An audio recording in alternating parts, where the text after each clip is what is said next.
Cloud. Okay, so hey everybody, I had the fortune. I'm going to start again. Hey everybody, I had the good fortune of I'm losing it today. 1, 2, 3. Hey everybody, I had the good fortune of getting to interview Jim Cathcart for my podcast, Cool Things Entrepreneurs Do. You want to make sure you go and listen to that episode because it is full of just information that if you're entrepreneurial, he's telling you how to do it and do it right. And he's been an entrepreneur since 1977. But Jim, I wanted to ask you specifically, there's this whole performance gap, this gap that exists between potential and results. Why do you think some people get stuck? Why other people just knock it out of the park? Some people believe that having the potential is enough, that it will find its own way out, but it won't. So here's my advice. Just put on your running shoes and walk to the curb.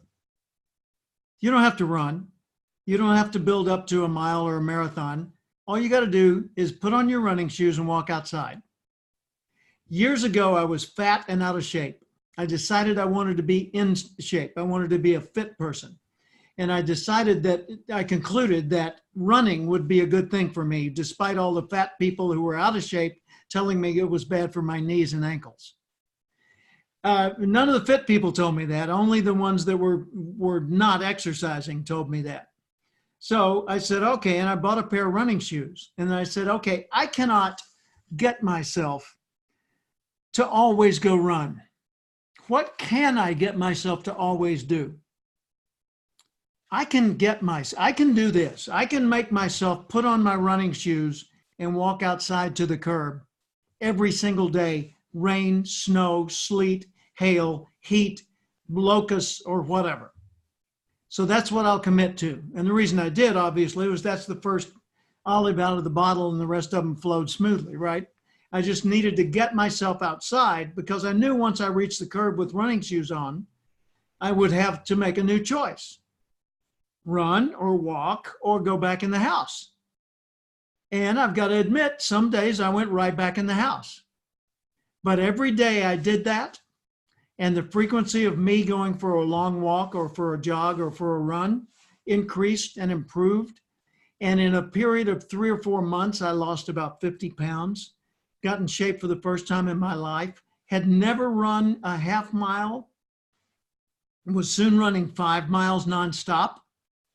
And today at 73 years old, I run mountain trails 3 days a week, 6 miles each time, 3 miles to the top of the mountain, 3 miles back. And not always running, but always pushing. And I do 100 push-ups a day, and I'm still in good physical shape and happy and eager to grow. My potential for fitness was there, but the gap required me to commit to something that would get the door open, break the seal, start the new process. So Jim, is what you're saying, if you commit to something that's on the smaller side, your odds of doing the bigger work are better than if you just do nothing. Totally. I wanted to be a radio host like you. And I decided that the easiest way to do that was to be a guest on other people's shows and study them. So I did that. And a guy said, would you come back? That was good. Would you come back and do it again? Yeah. So I went back. Then he said, would you come co-host with me one day? So I did. And then he said, how about co-hosting with me regularly? And I said, well, what does it pay? He said, nothing. I said, okay, I'm going to treat this like a community college course on how to do a radio show. So I went and I co-hosted this show with him for a few months. And then he said, would you take over the show while I go on a 2-week vacation? And I did. And I really liked it. And then I got to another decision point. Was I going to go into that full time or keep it as a hobby? And I decided to keep it as a hobby, but I still love doing it. And I thoroughly enjoy shows like yours. Well, this is why everybody's got to go listen to episode number 530 of Cool Things Entrepreneurs Do, because it's stuff like that that Jim Cathcart shared on the whole episode. Thanks, everyone. Thank you, my friend.